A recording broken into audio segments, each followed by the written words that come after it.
I think probably so. Looks good to me.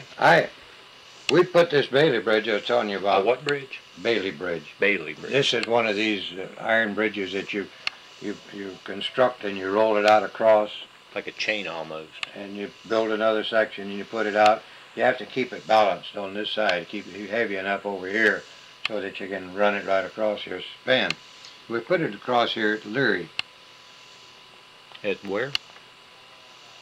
L-I-R-I, Leary. Oh, okay. Well, this road here, up from Naturna on up through to go to Casino. On this road, yeah, here, yeah, we put a Bailey Bridge across here at night because, of course, our friends were across the way here, and we got this in, and they pulled us back, brought us back down to Naples, and we made a staging area for the invasion at Anzio because they knew they were going to have trouble at Casino. So, okay, we'll go around them, and we'll go to Anzio. And so we did. We made the invasion at Anzio. Yeah, they show some of that, and although I think Anzio stuff was back some, maybe forward, I don't know. Yeah, well, because it's on all over some. Well, yeah, there you go. Is that not somewhere? Anzio and Naturna here, right here. Yeah. Figured you come in from the back side. We came in from the back side. Well, the first day took the prisoners 9 miles out of Rome. We cut the highway, the main highway, and had this main highway 6 under machine gun fire, which cut off everything south as far as transportation south in Italy. However, we didn't have enough people to hold it, so we had to withdraw, and we came back down and held a basic defensive position, and this was it, and that's where we stayed until we broke off of the thing. We did this in January, and I think we broke off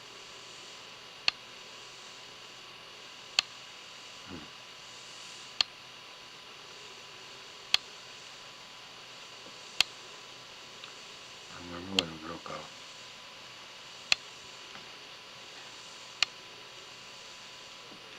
Well, it says February 16th to 20th, final German counterattack against British sector fails, so it's probably pretty close in there. Yeah, okay, but this factory up in here, okay, the British 56th Division had this in here. Yeah. All right, they made their attack, and they lost their infantry, brigade of their infantry. So they pulled back into the defensive position. They didn't have enough people there to make up. It didn't look as though they had a company of troops left out of the whole mess. And so they took them out of the line, and we went in and took their place as part of the British infantry. And we held their position for 45 days then. Then we come out of here, and we went down on the Mussolini Canal, down into here, and took places, positions of the special forces. The special forces were pulled out to make the major assault on the breakout of the beachhead.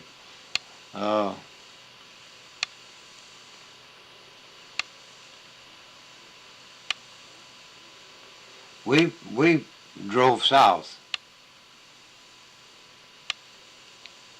Okay, on the 25th of May. Yeah. We met, coming down this highway, we met the Highway 7. Mm-hmm. Yeah. We met, I was in half tracks. This is the only time I ever saw Mark Clark. He drove by, and Sergeant, I want you to know I'm proud of you and your man. So anyway. So we let's see, this was the beachhead now, and this is where we broke off. And then we swung back in, went up through Cisterna, Okay. We went back in Cisterna and in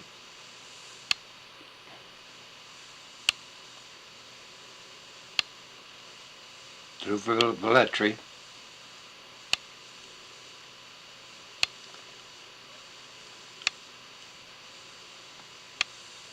And we took this little town here, and my outfit took that. And that's where they pinched me out of the fighting. And I came back to Naples Artenia on or the... whatever? Hmm? Artenia or wherever? What is it? Yeah, Artenia.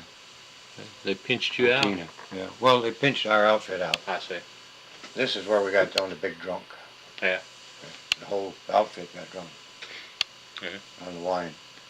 Down in Naples. This was a rounded wall city. Which city are we talking about?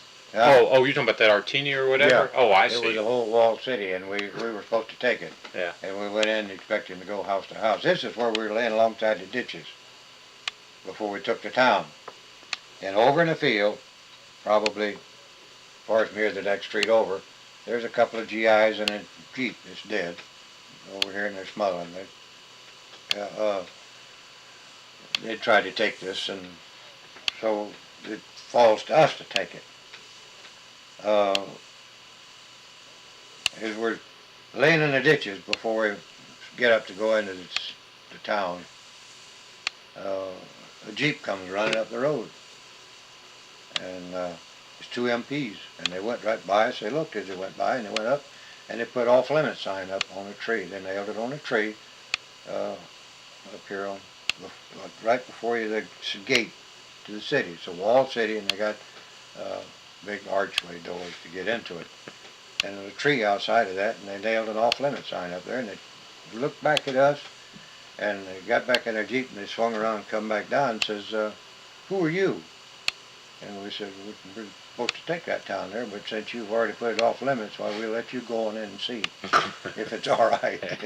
And so they got in their damn Jeep, and that's when they saw the guys dead in the Jeep. They got their Jeep. Realized they'd been out there exposed and they got the hell out of there. So we went in and took the town. This is where we went in expecting to fight, and there was no fight. They had pulled out, and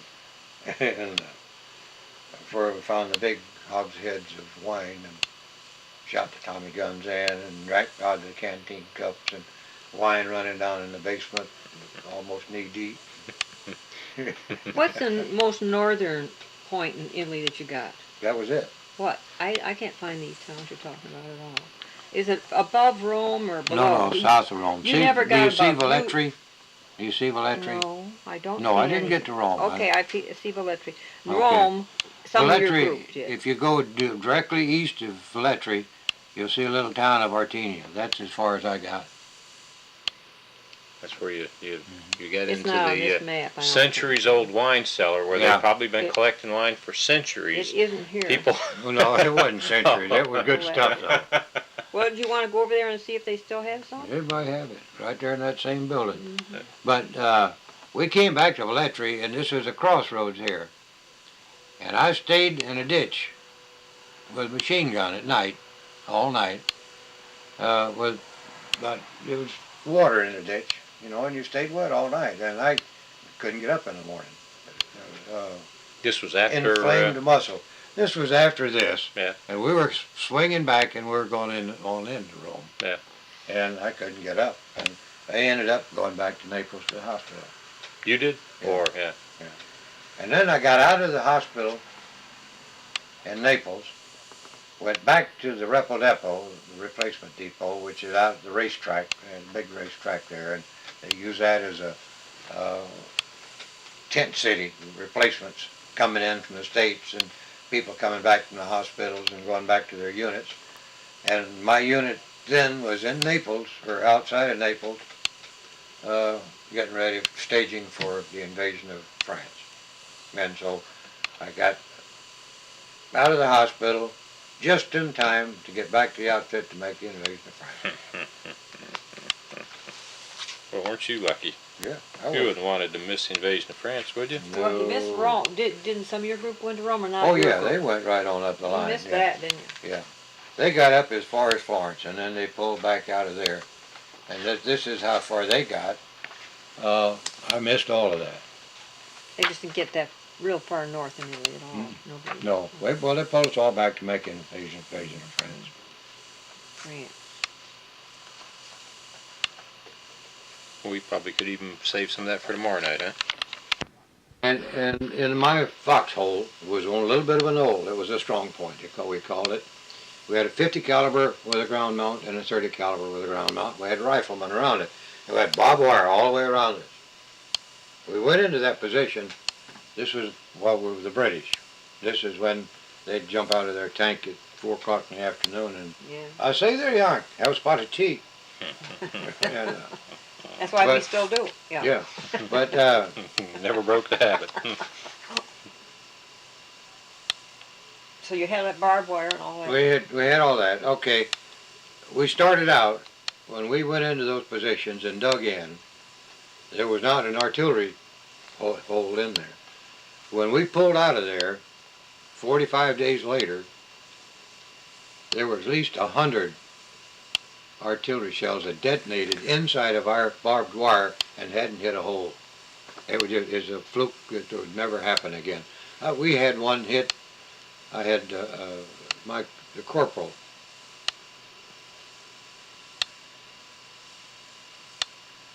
He was a sergeant. I was a platoon sergeant then, and I had this position, and just across a little bit of a wadi was another position that the lieutenant had.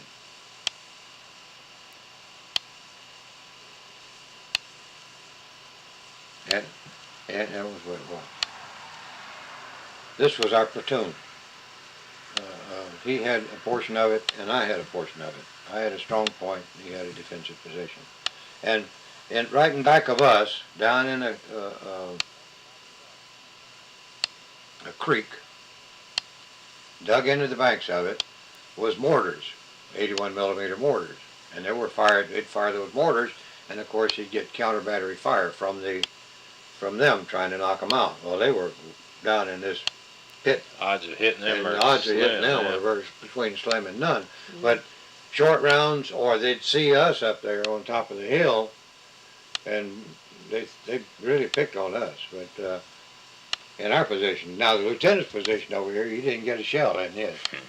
But boy, we got him, and it was a fluke that there wasn't somebody. A lot of people killed. You in mean that. there was things that exploded but never made a hole? There was a Didn't between hit me. in anybody's Okay. hole, anybody's foxholes Oh, I or in see. any. I see. Between Oh, there was nobody killed there. Yeah. But they did explode. There were Oh things yeah, that they exploded. detonated. Yeah. We had them we had them fire dead tanks. 88 millimeter fire, come within this far of holes. I mean, No one ever got it. it just And was, how many? was a That's fluke. a lot of men It you're was, talking about. it was probably 15 And how men big in of an it. area would you say that was? It was about twice as big as this house.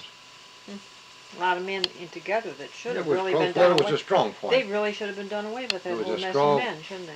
If you think about it. defensive position. It was a very strong defensive position there. And we were also at the same time protecting the borders. But right in back of us, down in this wadi, was the British tanks. And the British tanks every day would crank up their damn engines, and then they'd shoot at them. Well, we were right in the line of fire. And it was an awful, boy, it was a hell of a spot to be in. And we were there for Yeah. We did a Quite a while. hell of a spot, but had you known that you were that well protected, you wouldn't have worried.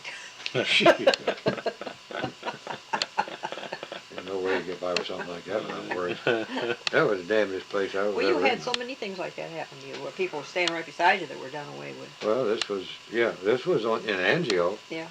Uh, Stepped aside from a couple of three that were talking, walked around and take a leak, and and they were done Shell away came with while in and he killed left. Where was that?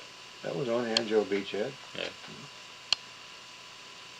It's like he had protective force around him, really. This is And amazing. as hard as his mother prayed, I'm sure he did. And she would know, just knew the days he was in trouble. And she could tell him which days those were. We pulled out of Naples on a ship, on the LCI, it's the landing craft infantry. And we went between Sardinia and Corsica. And we pulled up in between the two of them there, and waiting to make the run for the French French coast. coast. That was as close as I got to Corsica. You could see both of them there, but from either side. But we got right up close to Corsica. Corsica. Let's see. You see the Now houses that's- along the. Where's Corsica? Where did you go Oh, into France, just that's for an curiosity? island, Corsica. Who does it belong to? France? Italy. Must have been the Anvil landings, huh? Yeah. Normandy or no? No. No. We were south. Yeah, well, let's see. We were later. We come in September, I imagine it was. Well, these are showing, it looks like everybody's already pretty well into France by then. There's somebody came in Le Havre, clearing northern France and Belgium. I guess not. Maybe something earlier than that, huh? No, back. This is done chronologically, I guess, is what this is. Mhm. So that,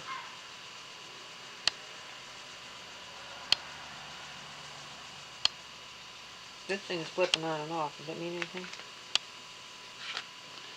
Here's the 7th Army here. I don't know what that means. Maybe that means it's, It's at the end, doesn't it?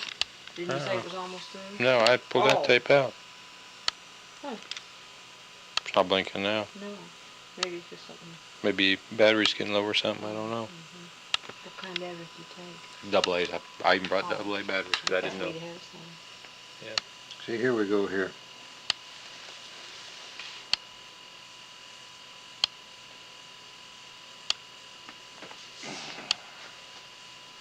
We gotta Seemed get like us they a had the decent courtesy of, Cavalier is where I went in. Cavalier in what? Cavalier. France? appropriate enough. Right in here. I gotta get another thing of France. This hasn't got France on it. Cavalier, I don't even see where you see that. Oh, I do too, yeah. They're near Toulon, huh? Yeah, and then we went across to Marseille. Of course, this is where I got the ammunition thrown off the back of the truck. I hit my foot. By then, yeah. Can you read this map without that magnifying glass? I can read everything on it. I don't know whether you can or not. What do you want to read? I'm just saying, can you? I can don't read want to most of read it. anything, but I can see that's just with one eye, the one that has the laser work done. I can see everything. You are happy is what you're saying. Yes, everything. Seeing is good. I didn't realize that I couldn't see well. Seeing is not bad. I Seeing have is not good. been able to see all that little stuff till I did the laser work. Look at here. See that blinking on and off? It's probably trying to tell me the batteries are getting low. Probably. What I was going to do is just stick some batteries in it. 200 maps and 150. This in text. Let's See, he may have gotten ZI2 He did. somewhere in Europe, He was. and he made maps, and he got so damn good at making maps, he kept some of them. Oh my. Hey, now you know that's on tape for posterity. Yeah.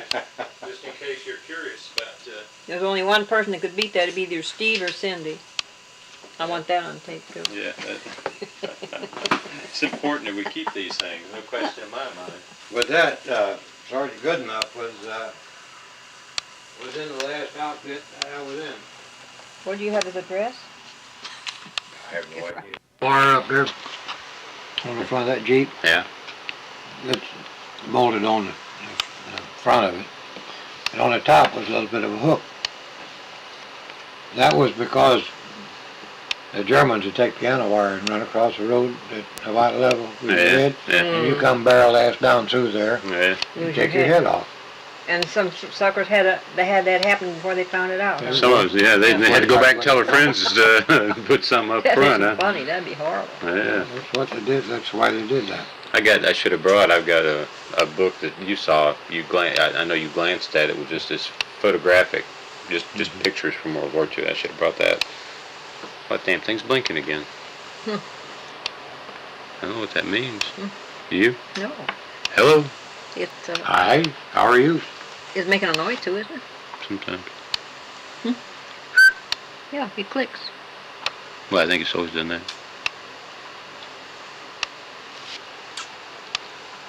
Maybe just when it hears something. It's No. It's quiet, just yeah. something to trigger it. So anyway, they put the bars in the front of the Jeep, huh? Mm-hmm. Yeah, they put them on all of them because they experience problem. They didn't want too many heads laying there. Yeah. Also, they started putting sandbags on the floorboards of the Jeeps. For mines. Yeah, run over mine. And of course, most of the time, the Germans had the tow light, and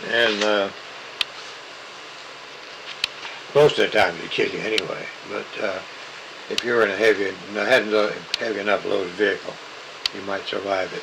So if you had sandbags down on your floor, there was a chance to hit a mine. Yeah. And they started putting the ramp mines out, and Rant mine. ramp.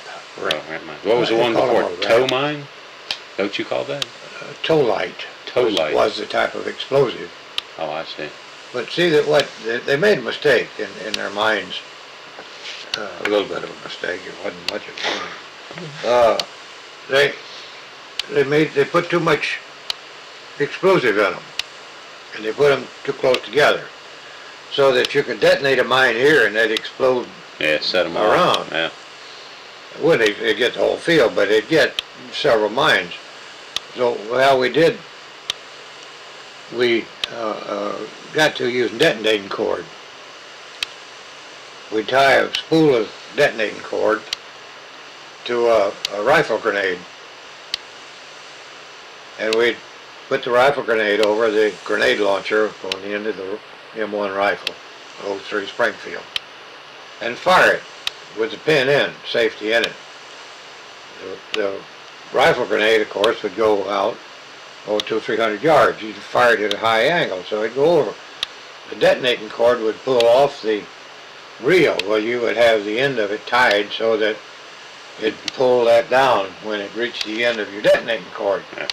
So then you put a detonator on the cord, and detonate it, then it'd blow any mine within the 36-inch, we figured, pass through the minefield.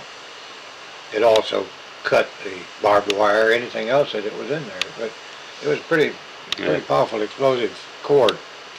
That's how we used to detonate, knock trees down.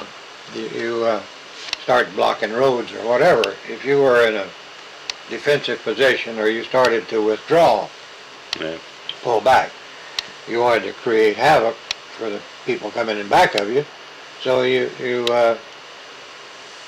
tie blocks of TNT to a tree. On the back side of the tree, you put it high.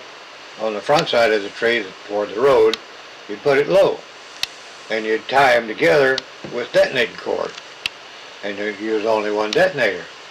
And then we had these little pull igniters that you'd pull it, and then you have a fuse on it to give you just enough time to get the hell away from it. And you'd go down through and you'd detonate the trees down through the line and knock them down over the road and create havoc that way. Slow them up, yeah. Another thing you used to do then, after the tree was down, you go back in there and you put mines in there, so when they moved them, they'd explode. Yeah. I mean, just all kinds of stuff. You guys weren't nice either. They had lots of fun. we learned. We had to learn this stuff, you know, because they were doing it. Oh, yeah. Well, I mean, it is war after all. Yeah. And basically, you were trying to create as much havoc as you could. Well, Another thing we come up with was a cone charge. It was about an 8-pound explosive, and inside was shaped in a cone. Top side of it was slanted down, inside it was slanted up. It was in the cone shape. And this was so that, and it was a heavier piece of metal on the top side of it, so that you set this thing down in the middle of a road, and preferably where there was a defilade or wadi or a ditch or anything of any depth to it, and with a bank on one side and a slip off on the other, you'd set that cone charge in the middle and you'd Blow 'em off detonate the it, maybe 2 or 3 of them across the road and blow the whole piece of the road off. Yeah. So that they had an obstacle to overcome. Yeah. And anything to slow them down. Mm. And you'd blow bridges. We'd capture a whole bunch of the German mines and artillery shells and anything that explode. And when we were pulling out, we would use those to put under bridges, under the abutments, and under the bents, just to destroy the bridge. Yeah. And it worked, because most times when we pulled out of a position and pulled back, it would be up to a week before you'd see the first German. We'd destroy enough stuff Slow them up for a week. to slow them up from getting in there. Because they'd send out a patrol, but the patrol wouldn't even come up close to us, because they were just patrolling in front of where they had reached. Yeah. This was particularly true at the Battle of the Bulge, when we pulled back there. We pulled back about 3 or 4 miles is all we pulled back. Yeah. John Eve's dad, I think, was captured there. That was a bad time. Yeah. It was cold as a whore's heart. What does that include? What? The bulge. That's Stone. That was their last hoorah. Last effort. Yeah. No, we hadn't really got you into France yet. We're just trying to see it, Yeah. where it starts. If maybe in the index or.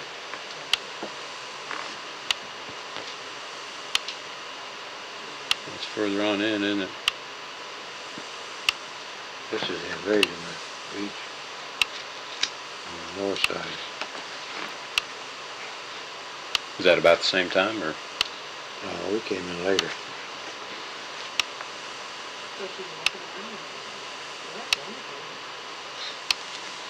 After it took Rome, they pulled a unit out, and I went in at Cavalier. Then Yeah. We had quite a lot of casualties there on the invasion, but Just because they were ready and they were pretty no, good well, defenses. they had a defensive position there too, but not like they had on the other on the side across from England. But they had put in Normandy was underwater. the other Yeah, one. Normandy was quite a different invasion. Yeah. Completely. Yeah. But they had mines, and they had underwater obstacles, and they had entanglements, and they had pillboxes, and artillery, in defensive positions. Yeah. And they fired at us coming in. We were on LCIs, where I was, And what is an LCI? landing craft infantry. That was where they had one company in each ship. One company being 200 plus men, depending on the strength of the companies at that time. But see, before you made an invasion, they always pulled you back and gave you a bunch of replacements. Got you To beefed build you up. back up to, Yeah. to strength. And then you made your invasion. Now the only time we did it every time we made an invasion. I was going to say the only time we didn't do that was on the Anvil beachhead, but we did get some replacements before we went in there. But I went in Cavaliers, and we were unloading a bunch of mortar ammunition. But the fighting started moving off, and we started moving some ammunition. And we were throwing off butterflies of mortar, 81 millimeter mortar. 81 millimeter mortar fires a projectile It probably weighs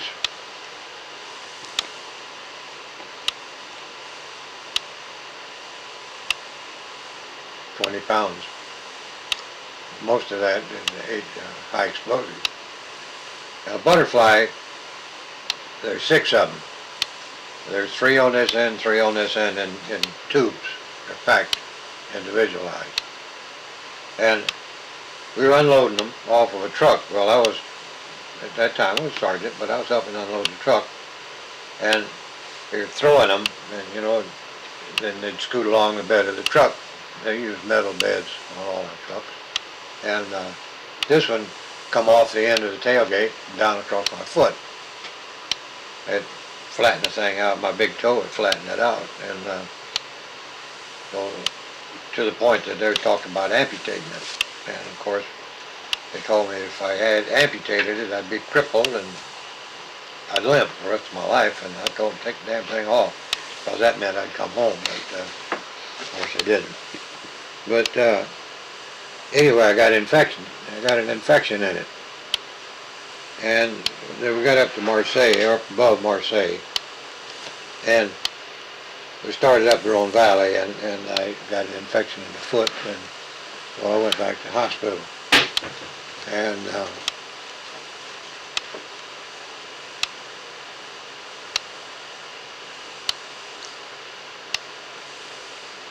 I got out of the hospital and was to rejoin the outfit on limited duty. And I'm just trying to remember how I was put in charge of the half-tracks and the anti-tank guns again. And the Germans then, of course, were trying to pull back because the northern troops were coming in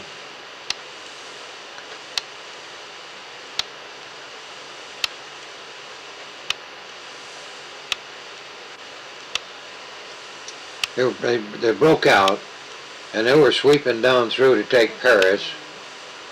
And so we were trying to come up and cut off a good portion of them, so they were getting the hell out of there. So they just started evacuating the whole thing. So it meant that what it amounted to was that we were just running up the road. There was no action. It was just a matter of driving. Fill in the space going as quick as you could as Just they get there retreated. as fast Yeah. as you could. Yeah. And we didn't really hit any action then until we got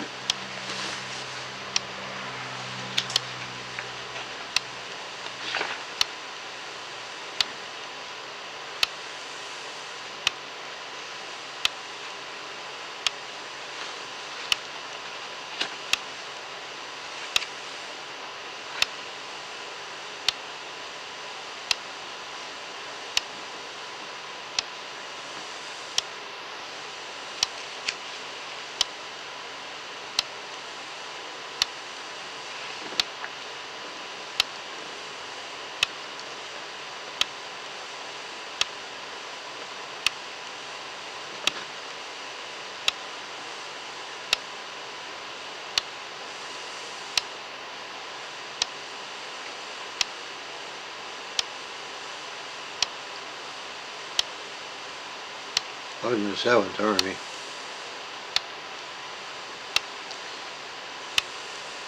We really didn't get into any action until we got, but I don't know.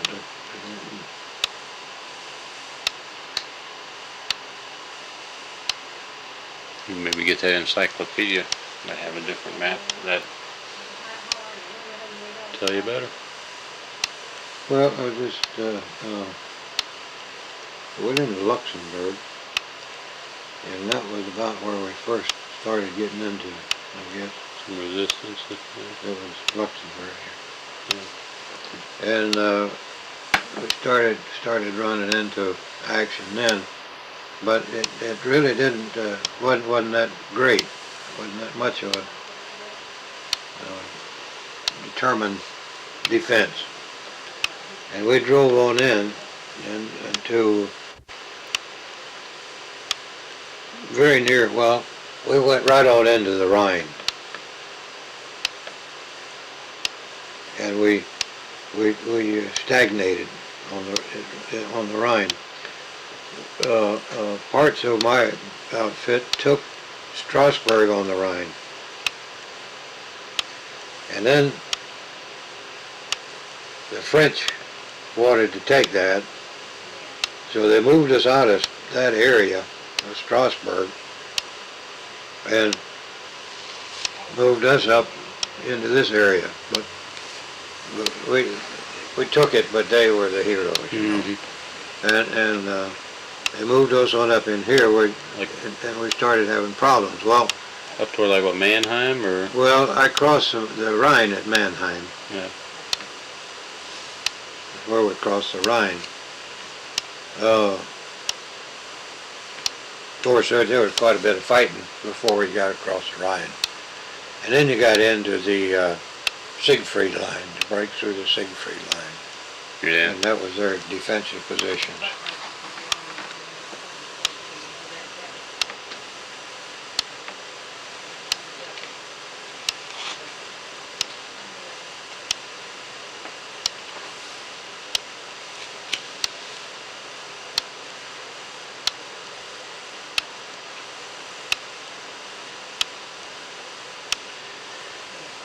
At any rate, here we go across the Rhine, and then we come down through Stuttgart,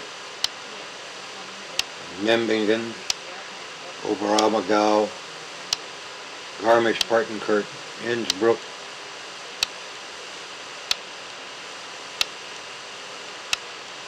Oberammergau.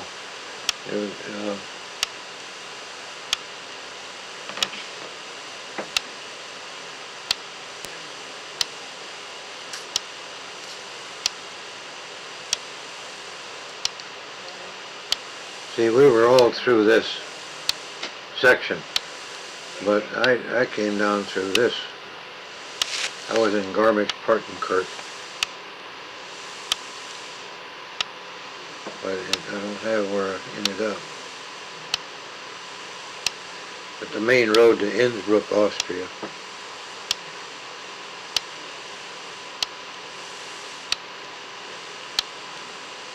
We were in this, I ended up the war right down in here anyway. Mm-hmm. And then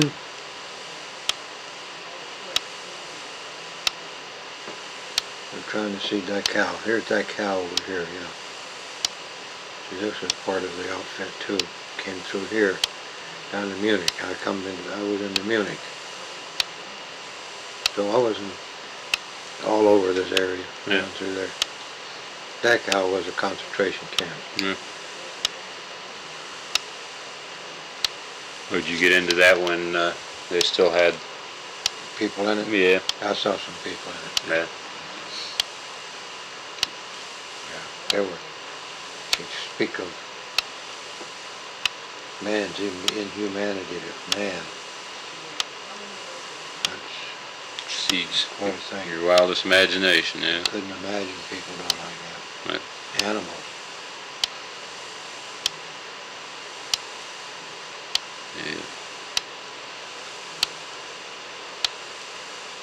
Yeah, I heard a fella talking about his dad was a bomber, or was a bombardier on whatever, during World War II, and I guess he was, kid was young, well, my age I guess, was saying that his father said after the war that he spent the rest of his life feeling guilty about it. And that, you know, they had bombed and they'd seen pictures of the destruction and all, and knew that, you know, a lot of innocent people were killed in the bombings and all that. And the other fellow said, yeah, my dad told me the same thing. Said until he felt the same way, and he was on the ground until they liberated their first concentration camp. And he said after that he was aware that, yeah, that whatever he did was okay, was necessary, and was worth, you know. I felt that way about it. It was a sick bunch of people. Yeah. How they could ever allow a government. How the people would ever stand for it. But there was a good number of the people that didn't really know what was taking place. They had to know that there was a lot that All these Jews were disappearing. They had to wonder what the hell's going on Well, there somehow. I had to support it. I had to support it. Oh yeah. Of course, I guess they do like we do too. The government says do something, and we do it, like a bunch of sheep, you know. Well, we don't need any more. I mean, Vietnam and Well, Oh, it's not as bad as it was. Back when I was coming along, this is one thing you didn't question. You know, you didn't question the Bible, the church, or the government. It was just all. Yep. Now you question them all. They're together. Yep. You know, outside of a little town of Epinal, I don't see it anywhere. France or Germany. It was in, it was in Luxembourg. It was cold. I mean, colder, you know, like I say, overpowered. It was miserable. And we didn't get a bath, didn't bathe or anything like that. And I got an infection in the foreskin. I'd never been circumcised. So I went back to Besançon to a hospital and was circumcised. And you talk about a mess. Now that's I wouldn't wish on anybody. Yeah. One thing when you're too young and you don't know anything about it, something else Yeah. to be an adult. And, I tell you, you get an erection, you couldn't help it. yeah. And that'd stretch those stitches. And, can you imagine 21, 22, 23 years old? I was probably, by then I was probably 20, 24 maybe. 23, 24. Gee.